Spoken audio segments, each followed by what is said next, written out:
Enzo Fernandez is back. He played the other night for Argentina after undergoing hernia surgery. Yep. Yeah. Light surgery. Light work. Just you do that for a little surgery. casual Sunday afternoon, you do. Easy stuff. Easy stuff. Does it worry you that he's back so soon? Because actually, I looked up the recovery time and it actually said that you can start walking and doing stuff after a couple of weeks. It says 4 to 6 weeks for heavy lifting and for strenuous activity. So when you think he missed the last, 5, 6 games of the season because of the surgery? Are you a qualified doctor now? Because you've been doing a lot of research on this. Have you ever watched that episode of Only Fools and Horses when Rodney tells the woman he's a doctor? Yeah. That sort of vibe. Okay. So Dr. Knight. Am I qualified? Who's asking? I mean, I'm asking. Yeah. Have you got your test results? He gives the test results. So Okay. So you've determined that he's come back relatively quickly, but you think that he should be all right. Is that what you're saying? I don't know what I'm saying at any point. That's why I've got you in to make it make sense. We don't have a fucking clue. I mean, I'm not a medical doctor, mate, to be honest with you. So I don't know how well he's going to be. But the fact that he's playing for Argentina must mean that someone in an international setup has deemed him fit enough to play. Because let's be honest, mate, they're not really... Oh, he's fit enough. They don't... Oh, he's fit. But he's fit. I mean, it's not like they're desperate for midfielders, Argentina. They've got a pretty good squad. Yeah, they got one or two good players, Argentina. Yeah. I could think of a couple that are all right. Otamendi. Di Maria played the other night, which was quite interesting. I didn't think he was still involved in the Is he their best sort of winger? Yeah, they've got a few options. Let's not worry about it exactly. Yeah. But either way, I think as a club, we're a little bit guilty at times of rushing players back from injury. I think quite a lot of the time we can say, even historically, we can say we've rushed players back from injury and it's been to their detriment. And there'll be people that are shouting at the screen right now, well, we're not the ones playing him. It's Argentina. But at the same time, does it not worry you when you've had a player who, by his own admission, has suffered and had his season completely hampered by this hernia issue, and he's already back playing in international Does it annoy football? you that he's taking the time out during the Chelsea season to then come back and play for Argentina? That's the question that we should really be discussing here. Because I think it's quite clear that here he's prioritised international football over our club. And let me tell you something, right? The circumstances are obviously massively important here. And the circumstances in this situation are very, very favourable to Enzo Fernandez. And maybe in a roundabout way at the same time, unfavourable. Because what we learnt from the end of the season is that when Enzo Fernandez came out the team, we got better. That's fact. That's... Wait. That's fact. However, is it as a result of Enzo Fernandez coming out of the team? Is that, uplifting form a direct consequence of that? That I'm not sure on, and that's not a claim I'm making. But the fact is, when Enzo Fernandez came out of the team, we got better. That could be a coincidence. What do you think? I do think it happened quite nicely in terms of timing, in terms of a tactical change that we were doing. But you have to say, the legs of Caicedo, the legs of Gallagher were imperious in the middle of midfield. And also, Gallagher sort of going in and drifting into the left-back area was much better than what Enzo would do. I think our biggest worry about Enzo is his defensive position. You've left someone out there. Who? You spoke about Gallagher's legs and you spoke about Caicedo's legs. Who else are you talking about? Like, which legs do you prefer? Some which legs do you like the look of? Some lovely, hairy Spanish legs. Alvaro Morata doesn't play for us anymore. Some lovely Spanish left back. legs. Cucurella done a massive job in there as well. I think he has to fall into the same bracket. When you mention Caicedo and Gallagher, I think you have to equally mention Cucurella. But that's my point. When Enzo was playing, we didn't have that tactical change, did we? Enzo was playing in a team where that Cucurella was an out-and-out left-back and he was having to cover that area. I think it's very, very harsh the way that people have judged Enzo, right? Enzo was playing with an injury, whether the surgery happened at the end of our season or whether it happened in the middle of the season. It needed to happen at some point. And I do think he was playing because he needed to play. Let's be honest, we had so many other injuries around the team. He knew that he could play during that injury, and Pochettino played him, basically. If he was that worried about him, Pochettino wouldn't be playing him. But then say he had to come out of the team, and this goes back to the original point you made, if he had to come out of the team and it had gone to shit, like if we had lost every game between then and the end of the season or whatever, rather than go on this sort of miraculous winning run, and then he's back for the Copa America, or he's back playing international football for Argentina, and he's chosen to have the surgery within Chelsea season, then I think Chelsea fans are going to look on it very differently, and I think they're going to think, well, hold on, country over club, like we're the one that actually pay your wages. I think there's a lot of history rewriting that goes on with Enzo, right? I think if you look at when he first came to the club and he had the Chelsea team that was that team of like, let's call them Galacticos, in inverted commas, he still looked like a quality player, even in that team when he was a young player coming in. He still looked great. When he was playing again alongside Kovacic, you say he still looked brilliant.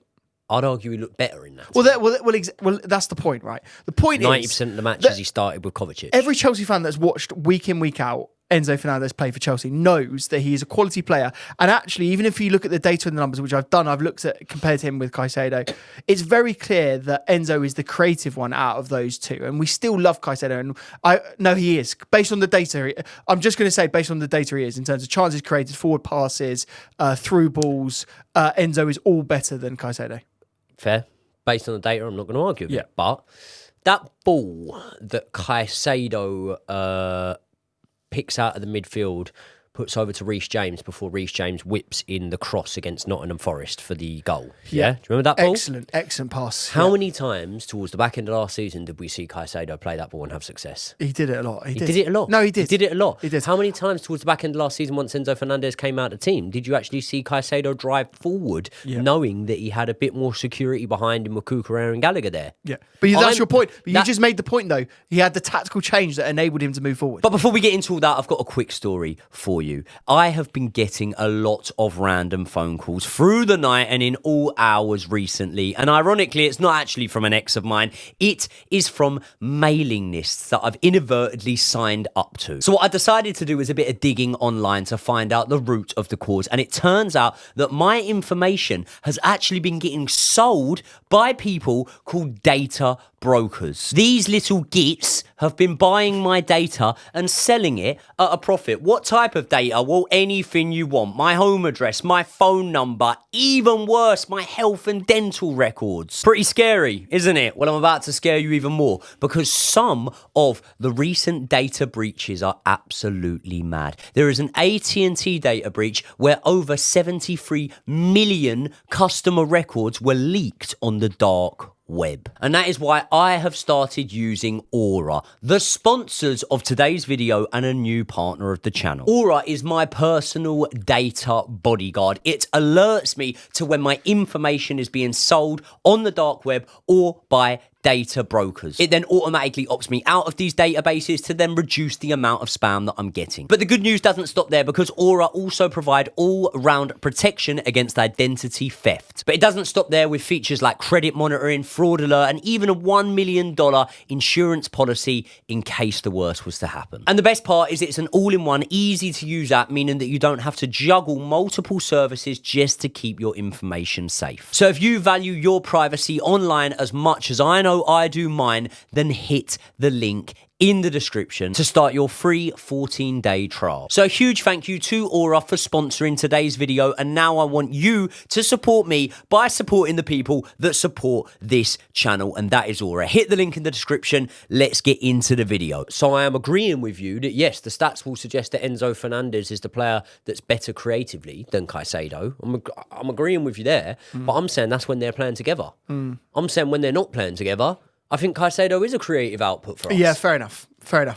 I don't think your point, though, is that you would drop Enzo out of those two. I don't think that's your point. I think we need to have a discussion on it. I'm not necessarily making that point. I think we need to have a discussion on it. If Gallagher goes, would you still drop him? Probably not, no. There you go. But and that's quite clear that that's going to happen. Yeah. So, very potentially.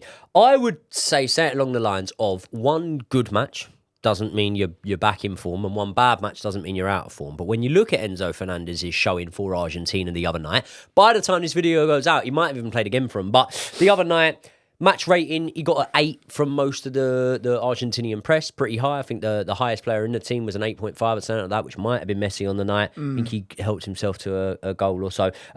Minutes played, 71. Big chances created, 1. Accurate passes, 85 out of 91, which is 93%. Passes into the final third, 13. That's pretty high. Accurate long balls, 7 out of 7 attempted, 100% interceptions 2. Recoveries, 2. So you could look at that and you could say, oh, maybe the surgery's worked and maybe we're now going to get the old Enzo. Or pessimistically, you could look at it and say, no, do you know what? That's always the Enzo that turns up for Argentina, and it's a better suited system to what he's working with there.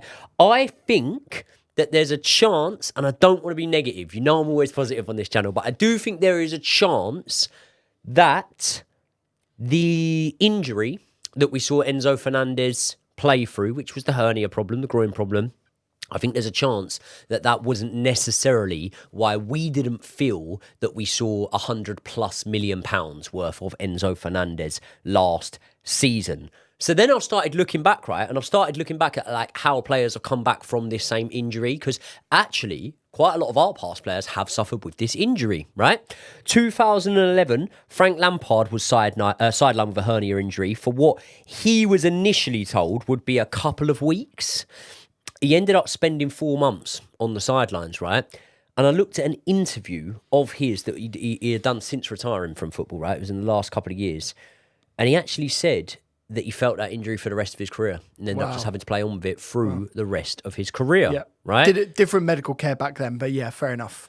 Yeah, 2011, good, coming up 15 years ago or so. Drogba, he had hernia surgery at 32 years old and said that he had been playing with groin pain for 6 years at Chelsea, okay? Now, I don't know if you remember what sort of form Frank Lampard was in 2011, and I don't know if you remember what sort of form Drogba was in at 32 years old, but I can tell you, pretty fucking good form. Yeah. Winning Champions Leagues, doing a really good job of doing so. Obviously, Drogba, up to that point, had made 257 appearances for Chelsea, scoring 129 goals, so pretty much putting up a goal every other game until that point. Then I've read about one more player that had this surgery, the same surgery that Enzo Fernandez has had. Which one? Fernando Torres. That's a worrying one. We all know that it was the hamstrings though with Torres that it really to be fair. Yeah. I think everyone knows that. Even the Liverpool sort of medical staff knew that at the time. That's why they're quite happy. Well, not happy to see him go, but less sad to see him go. So, with your doctor's outfit on, have you got doctor's outfit on? Well, that's just for the weekends. Yeah, it's in the car. Let's not worry about that. With your doctor's hat on, is it a concern? Stethoscope. Is it a concern for you when you hear those sort of that back catalogue? No, because he's a young player. I would say the medical care has got a lot better now. I mean, what worries me really is actually Chelsea's medical staff and recuperation after injuries like this. Like, is he going to have reoccurring issues? And actually, sometimes issues like this, you always hear about it when someone has a lower back issue, like Ruben Loftus-Cheek did. It ends up being like a hamstring problem. It all goes through your legs, and you can have other issues. You've been to an osteopath. I have been to an osteopath. Have you noticed they work on the arse a lot, don't they? Yeah, I used to when I first started going, I'd be like, mate, going into a dingy room with a guy working on your ass is a very different place than the osteopaths. Honestly, you might have taken a wrong turning. Yeah. It did have a big red light outside. No, but like the osteopath, they probably stick their elbows in your. I bet they do. I bet he was up to the elbow. Let's move on. Funny enough, he paid me. I didn't pay him. So.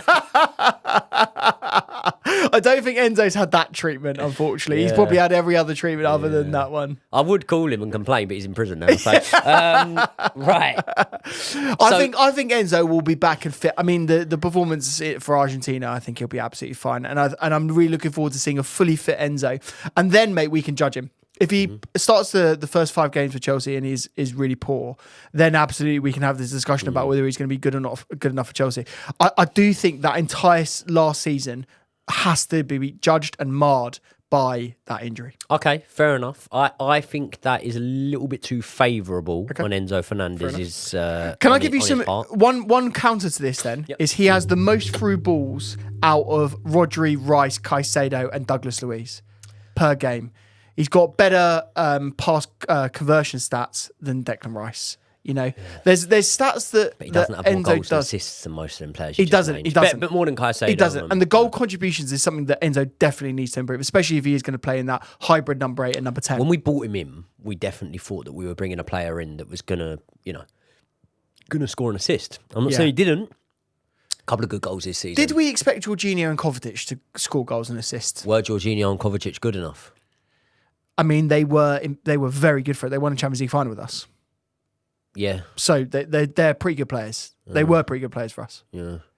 I mean, I'd never loved Jorginho. I would argue. I used to rip my fucking hair out sat in the stands watching Jorginho play. Me Kovacic too. is a bad example. I shouldn't have said was Kovacic good enough. I think that's a disgrace. He said that because Kovacic is one of the best players that we've had in midfield for a while. Kovacic is a very good player. Yeah. But for Jorginho, I used to rip my hair out watching him play. So if you were to say to me now, okay, like, let's be honest, if Jorginho didn't, wasn't in the Champions League final and Enzo was there, we still would have won it. We were talking about this as well. We were talking about this a second ago. He was in the midfield at some points with those players, and he outshone both of them. So it tells you everything. So then that takes us into the next part of this discussion. Yeah. Where does Enzo play? Where does he play in this Chelsea side? Are you in the same boat as me, or do you think this is harsh to say that for now, unless we see different from Maresca, the double pivot of Enzo and Caicedo does not work? It's not a double pivot under Maresca, unfortunately. That's the key thing to discuss at the moment. So what is it? It's a 4-3-3 with a holding pivot, almost like the Makelele role. Yep. And I remember you and I sat at this table and we were discussing whether that was going to be Enzo or Caicedo. You were insisting that was going to be Caicedo, and I questioned you and said maybe the best person to play in that role was Enzo, purely actually really because of his passing rather than his defence. Having looked at the data now, I'm actually agreeing with you. I do think Caicedo has to play that role with the amount of recoveries and clearances that he was doing, interceptions, his all-round play. Caicedo is, again, the first player on the team sheet in terms of my midfield, and I do think he plays at the base of that midfield. So a little bit similar to the conversation we were having about Declan Rice earlier, and saying we saw the best out of him when he had a more defensively minded player in there with him that was able to facilitate him, able to help him out in sticky situations at times. For me, then we need one more in that midfield. We don't. Can I tell you why? Go on then. Because the left back or the right back is going to invert. So that your pivot, your other player, and Maresca said this in all of his interviews, in the Coach's Voice article that he did, in the video that we've all watched. This is what he said. The actual pivot player is the player that inverts and sits alongside the centre midfielder. So for me, if you're talking about pivots, it's going to be, I mean, we're presuming, I think you and we're saying that Cucurella is going to be the one, but it could also be Reece James, depending on what side he did. Cucurella, for Leicester, it was actually the right back that it was inverted. Pereira for right back Leicester, but I don't know. I think that might have just been to do with their options at left back. I agree. Ultimately, when we're talking about something, ideally, you always want to have a history, something to examine, and some sort of previous examples of players that have played there. So with Reece James, mate, we haven't really seen that from him since he was loaned out to like Wigan. Do you know what I mean? We haven't actually properly seen him inverting and coming inside. If anything, he's more bombing on down the side. So I think it'd be Cucurella. I wouldn't be averse to it being either of them. What then becomes Enzo Fernandez's job? Because, right, and we'll get to what you think it is, or you think it'd be, but I'd also say, as much as we're saying there, okay, he doesn't really work at the base of the midfield, he doesn't really work as a single pivot, I don't think his defensive actions are good enough, right?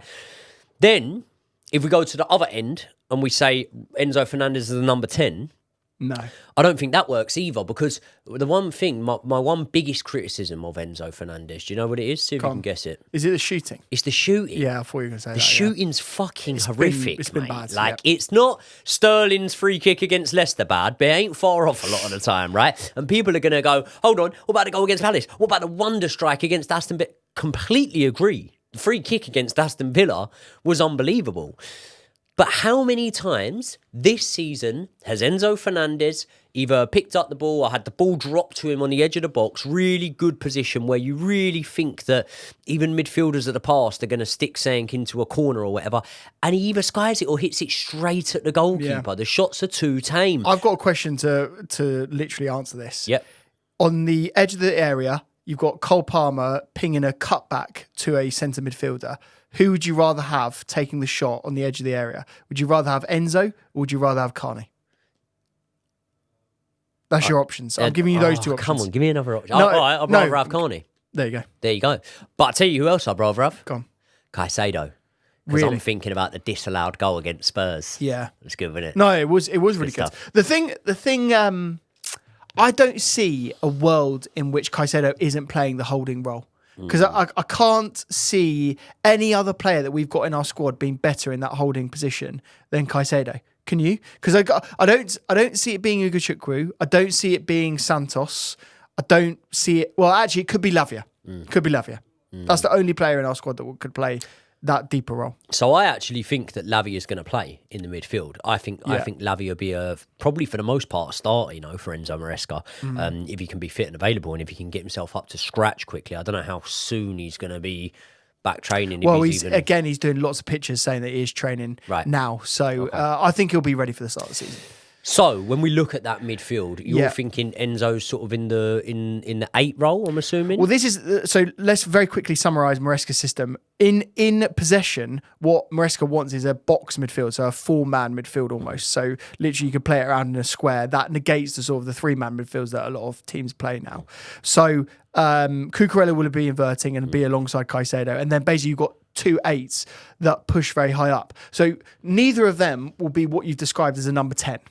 Because, yes, they'll be advanced, but they won't be as far advanced as a second striker or basically someone that's right next to the number 9. So I'm looking at the team sheet now and I'm trying to think of who would I personally play out of the options. And we should just summarise the options very quickly. So as far as the options that I see this season, it will be Caicedo, Enzo, Gallagher, Lavia, Carney, Santos, Ugachukwu and Casadei. So we've got 8 options to pick from out of these 3 players, because obviously Cucurella will be inverting for left back.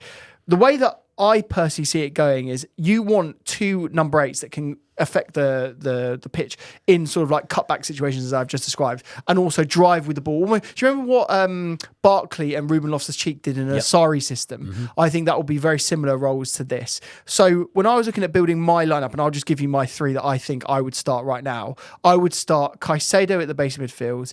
I would start Enzo on the right-hand side so that Reece can overload and push on. And then actually I'd probably start the season with Palmer being my other number 8. Which I don't think a lot of people do. I think a lot of people will probably have Palmer on one of the wings. But if we sign Elise, he's not going to be on the right.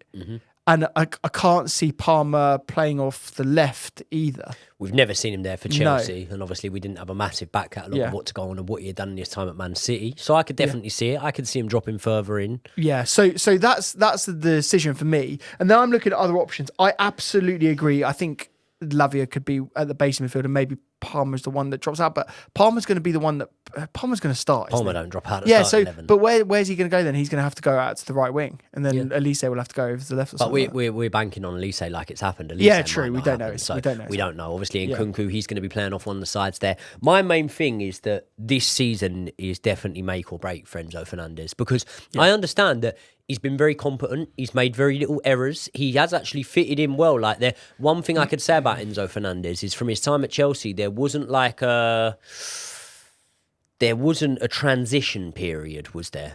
He came in and he hit the ground running straight away. But when I say hit the ground running, he hit the ground running at about a 7, whereas we wanted him at about a 9. And when we look at players that have come in the past, I don't want to keep making this analogy, but his performances in comparison to a Cesc Fabregas, I get he came into a different Chelsea side, a more successful Chelsea side, but different age as well. Different age, but the performances aren't anywhere near what they were of like a Cesc Fabregas, even a Juan Mata. Enzo Fernandez hasn't came in and had that sort of impact, and he doesn't put a price tag on his head. At £100 million, you would hope that he was able to have that same sort of impact. However, you know how I use the thing of going, sometimes you'll take a player like Raheem Sterling or, Gabriel Jesus out of a Man City team, and they might not level up when they come out. They'll actually probably worsen in their performances. I actually think you could take an Enzo Fernandez out of a Chelsea team, sticking him into a Barcelona or a Real Madrid, and he'd flourish there. So I do think it's like the team a little bit more so than his actual individual performances.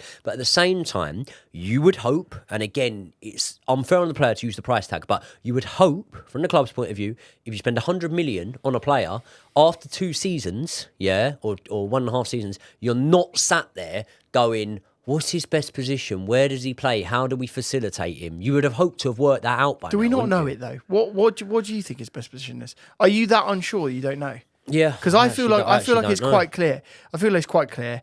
He's not number 6, a lone number 6. He's a centre mid. He's a number 8. That's his best role. Well, if you look at all of his most sort of penetrative passes, all the things that have led to goals, so many of them come from deeper, from in the heat map area of where you would have him in a pivot. Do you know what I mean? Yeah. But I just think that, yes, offensively, visionally, creative-wise, he's best in that little zone there.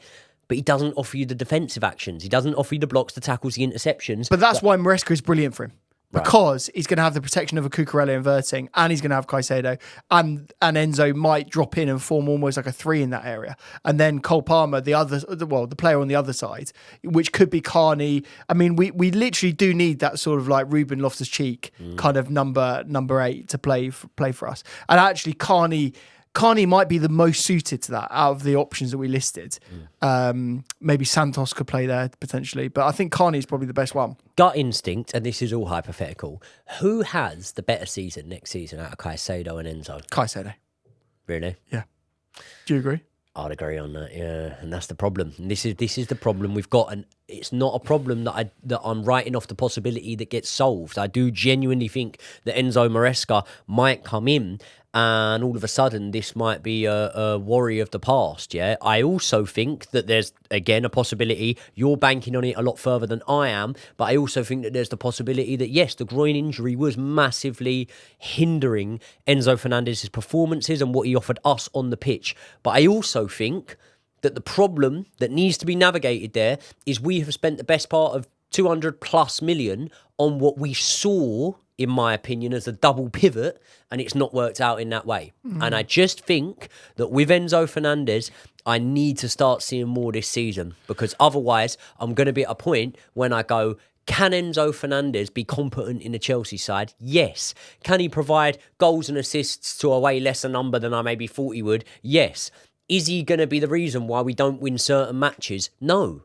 But is he £100 million worth of player? That's the question that I think by the end of the season I'm going to have my answers to. Hopefully, I'm saying yes. I think Enzo is one of those players that does the assist. I think you'll see more and more of that next season, where he'll put a ball out wide, the wide player will come in, do something brilliant and pass it, and then Jackson will be the one that scores. Like I do think sometimes his ability isn't warranted in the stats. And by the way, it sounds like I'm being very harsh on Enzo Fernandez, but let me take you back to my stance on Cucurella, right? I never ever said to you, we need to see more from him. He needs to do this season. Why? Because I'd given up hope, hadn't I? I gave up hope on Cucurella. Yeah. Clearly, I was wrong. So if I was wrong about Cucurella, my God, Enzo Fernandez should hopefully be able to come back and make me look a complete mug by absolutely tearing it up. And I haven't given up anywhere near as hope. It's the hope that kills you, and that's why I'm so desperate on Enzo Fernandez to push on next season. But I do think that, am I right to say it's Enzo Maresca'S toughest task that is awaiting him? This is a problem that he's got to solve, because let's be honest, the defense, we're not sure on, but it kind of does pick itself. If you think, right. Yeah, but if you're thinking about the best back four, we all know what the best back four is, really, don't we? Which is, well, Reece on the right, Reece James, Fofana, Levi Colwell, and Cucurella. Yeah. So we all know that the midfield is very open. As I say, there's 8 options there. Let's be honest, mate. We're going to have to sell some of those. We'll sell or loan at least a couple of those to get rid of them, because you can't have 8 players for 3 positions. So you think we need to get down to 6? I think you do. I mean, arguably, bearing in mind last season we played 51 games, 52 games or something like that. This season coming up, we're going to play just as many games, because let's be honest, with Chelsea, you'd fancy us to get to one domestic cup final, or at least late in a couple of them. And then you're also looking at Conference League football, which you'd fancy us to play every game available to us in. So I think it definitely has to go down to 6. I think there's an argument to say it might have to go down to 5, because also the other 8, other than the Enzo Fernandez side, may be a more attacking player. It might be a Palmer or an Nkunku. Someone might end up playing there that you see as more attacking. It's mad, isn't it, that we've spoke about the midfield options and we haven't even considered Nkunku. He could very much be one. Yeah. We don't. I class him as a winger personally, or a winger or a number 9. But he could be deeper. Out of the midfield options we got, Caicedo, Enzo Fernandez, Lavia, Ugachukwu, Conor Gallagher, Cassidy, Andre Santos. Have I missed anyone out there? Carney Chukwuemeka. Oh my God, I don't know why I missed Carney. He's not my favourite one. Should we list the ones that are undroppable or unsellable? I have these in order in terms of quality, actually. Let's see if my order matches your order, yeah? Go from bottom up. Bottom up? Yeah. Least quality up? Least quality up. Okay. I know who you've got bottom. I don't necessarily think I would agree with it. Who have I got bottom? You've got Cesar Casadei. I have. Bottom, yeah. I don't necessarily know if I'd agree with it, but as long as you've got Santos just above him. I haven't. Who you got? Ugachukwu. Ugochukwu fucking class, mate. Santos is absolutely brilliant. Santos is going to be great for us. And actually, by the way, the rumours are that he is going to stay with us next season. So what happened at Nottingham Forest then? Why did he never get a look in? Nottingham Forest are a joke. They didn't even really need him in the first place. Yeah. Let's be honest, they're not very good at identifying good players. Okay. Nottingham Forest. Fair play. So, I mean, Chris Wood's pretty good. But good point. So you made my point very well. There you go. Point proven. Yeah. So you've got Cesar Casadei bottom, Ugochukwu second bottom. You've then got Andre Santos. I don't know why, but I feel like you've then got Romeo Lavia below Carney Chukwuemeka. No, I've actually got Carney and then Lavia, okay. Which is incredibly harsh to Carney. Massively harsh. This is ridiculously harsh. And actually, if you're doing it on potential, both of these players are better than Gallagher. Mad, isn't it? And Gallagher then would be in thirds. Yeah, after that, Gallagher. And then who have you got? Enzo as the second. And then Caicedo. Yeah. Caicedo is the first one in the midfield on the team sheet for me. Yeah. So what would you say? So now, when I hear that list and I realise the sort of depth of the options we've got, I think that despite the reports we're hearing, I do think Conor Gallagher probably goes. I think he does. I'd be gutted. The moment that we signed Lavia was the end of Conor Gallagher. Yeah. Because he was the replacement. And it was just elongated by the injury. Yeah. Do you know what? I'm so excited for Romeo Lavia this season. Me too. I am. Let's hope he can stay fit. For Lavia. I think he will.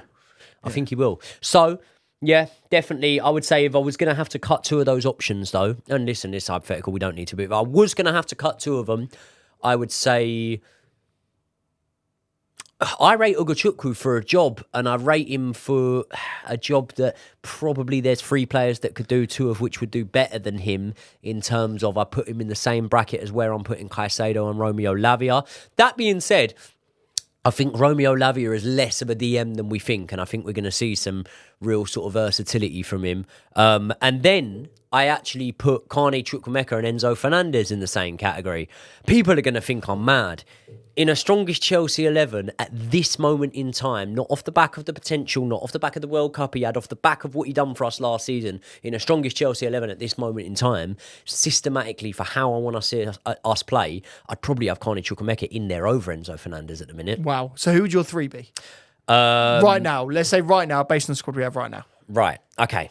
So I'll prefix this by saying that it's not going to include Lavia in there then, because I haven't seen much of him play apart from the small cameos. Which is why I didn't include him. Which is why you didn't include him. Although I actually think that Lavia, ceiling-wise, is probably going to have the highest out of all of them. I think he's going to be a good player coming up for us. So I would say, if that was the case, then I would probably, if we're going from the list there that we had available to us, I would probably go with a sort of double pivot style of Caicedo and Gallagher, and then I'd have Carney Chukwuemeka in there.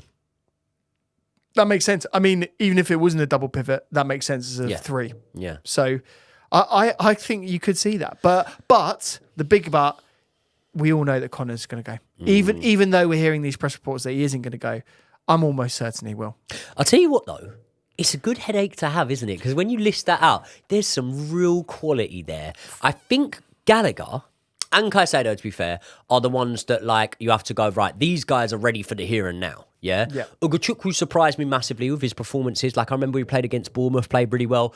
He surprised me. And then there's the uncertainty, isn't there? As much as we say it, over Casadei, over Santos, over Lavia, there's the uncertainty there around less them. uncertainty over Lavia, but I know what you're saying. Yeah. We got good options there. Do you think Enzo Maresca works out the best sort of formation and best sort of setup for these boys? Well, we've gone from a period in which we sold some of the best midfielders in the world and thinking, God, we've got no midfielders. I remember we had this discussion at the summer last year where we were like, best midfield freeze video. Yeah. And Chelsea didn't have a free. We were putting in Kunku in the midfield in that video just to make it work. So. It just shows you everything you need to know about how far off we were. But now I think you go into next season and you go, if you look at that in terms of the depth and quality that we have, I think we've got one of the best midfield sort of squads in the Premier League now. I think it could compete with like an Arsenal in terms of depth. Like if Declan Rice gets injured for Arsenal tomorrow, they're in big trouble. they're in like serious trouble. Like you look at Liverpool, I don't think their midfield was that exciting, especially at the tail end of last season. Man United, I mean, that midfield needs a complete overhaul. I mean, you could go on. I mean, probably Villa have a better midfield option and depth than Man United do. Spurs, again, Basuma hasn't been amazing for them. Sarr had his moments where he was good, but then also dropped out. Højbjerg is rubbish. Probably they should sell him. I mean, like, come on, we've got very good options now in the midfield. In fact, the midfield is the area that I'm most confident in. Good. So you're confident in the midfield. You're confident in Enzo Fernandez hitting his best form next season. 28 league games this season. He finished off with 5 goals and assists. Imagining that, or going on your sort of perception that he is going to be playing a little bit further forward. He's not going to be able to pivot there with Caicedo. How many goals and assists? If he was able to start all 38 games next season, how many goals and assists next season does he finish with? Are we including just Premier League? Or we are just going Premier League in this one, my friend. Conference League, I should say. Okay, in the Premier League, I think he will get 10 goals and assists. Double what you got this season? Yeah. Is that enough? I think he'll be playing in a more attacking role. Is that enough? Yes, because I feel like the goals and assists will come from other people. Like I say, I think he'll be the assister. Mate, how many goals and assists did Jorginho get without the penalties? Jorginho didn't cost £100 million. Okay, well, let's use a different example. So if you're not using let's use a different example. No. If you're not using him as a central midfielder, as a centre defensive midfielder, you're saying you're not playing him in the base, you're not playing him in the pivot, right? If you spend £100 million on someone who's going to play any position further forward than defensive midfield. What was Michael Essien's best goals and assists in a season? I don't know. Well, it wasn't much more than 10. He wasn't getting like 20 goal contributions. No, yeah, fair. And he's a very similar player, role-wise. No, he's not. He wasn't playing in the base midfield every week. He was playing right back though sometimes.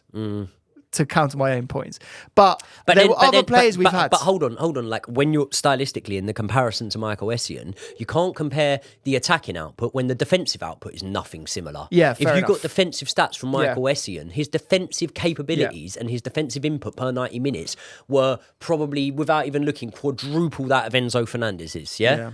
And probably ground covered up there as well, right? So I don't think you can then compare the attacking numbers when the defensive numbers aren't the same. I think when you're looking at Enzo Fernandez, right, I think that the more fitting comparisons would probably be with maybe a Kovacic or probably maybe at times even a Mason Mount. I don't know. When you look at, I've pulled up the data on like expected assists and expected goals.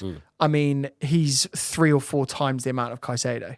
Yeah. So, and that what I don't want people to think is that I'm doing to Caicedo a discredit, because I think Caicedo is our best player. I love what he does. And again, I suppose my general point here is that I don't necessarily expect these centre mids to be bagging loads of goals in and getting loads of assists left, right, centre, because I feel that they're so deep more often, especially in the double pivot that we were playing last season. I think they're too far away from the goal to really contribute massively. And they're not taking free kicks, they're not taking penalties, they weren't really even taking corners. Like Enzo he took a few, but not loads. So I think it is sometimes a bit harsh to judge him purely on those numbers as opposed to like the expected. Like Enzo's chance creation numbers were quite good for us. In fact, I think they were third in terms of per game stats behind Cole Palmer and Nicholas Jackson. So would you push away from what I'm saying in terms of this is a make or break season for Enzo? Do you think he could put up similar numbers to this season, maybe slightly better, and we're not at the end of the season going to be going, hold on, are we getting value for money? But I think 10 goals and assists would be a decent season for him. I think it would. I don't think I'm looking at him then and going, he's been a complete failure and we need to sell him.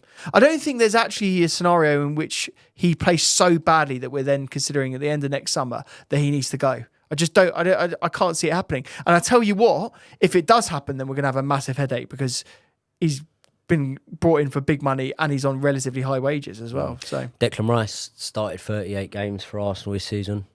Yeah. How many goals and assists? 13. 15. Okay. I mean, he's playing in an Arsenal team that was second in the league, challenging for the title. They're a lot further advanced than we were. Think about how poorly we started. Go on, who else are you going to pull up? You're going to pull up Rodri or someone ridiculous. Pull up Douglas Luiz. How many goals and assists? That might help your argument. Douglas Luiz. Go on, pull it up. So the reason I had a look at Douglas Luiz's stats, and I know that Douglas Luiz has more goals. he has a better shot accuracy, and he has better chances created than Enzo. Douglas Luiz, 14 goals and assists in 35 games in the Premier League this season. 12 yellow cards. Bloody hell, he gets a booking and a half. So again, I suppose my counter to this is Enzo Fernandez played 9 games less than them. No, like he did. 9 games less and scored a lot less goals. Yeah, but 9 and games a lot less. less assists. Yeah, but 9 games less. So Douglas Luiz got 15? Yeah, we call it 15. No. How many did he get? We call it 15. Did he get 13? He got 14. 14. Okay. He 9 played goals, 9 5 games assists. more. 9 games more. And he was playing in a more advanced role for Villa. Okay.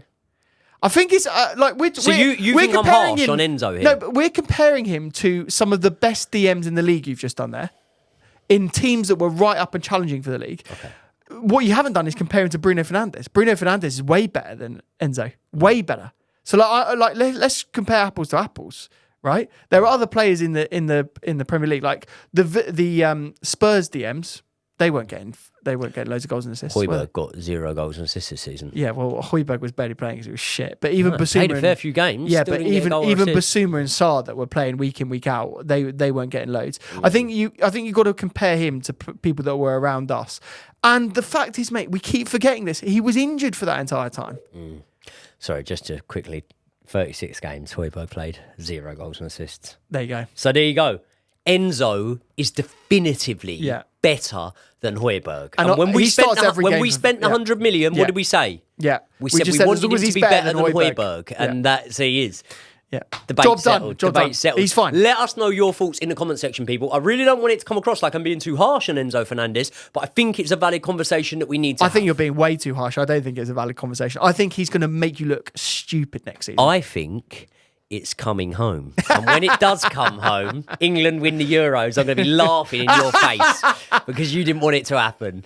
We should have another bet on that. I know we keep chucking money around, but Enzo Fernandez have a better season than England's Euro charge. No chance. People, let us know your thoughts in the comment section below. Head over to Josh's channel. It's linked in the description. Make sure you subscribe so you can see all of his content, and I will see you all in the next one.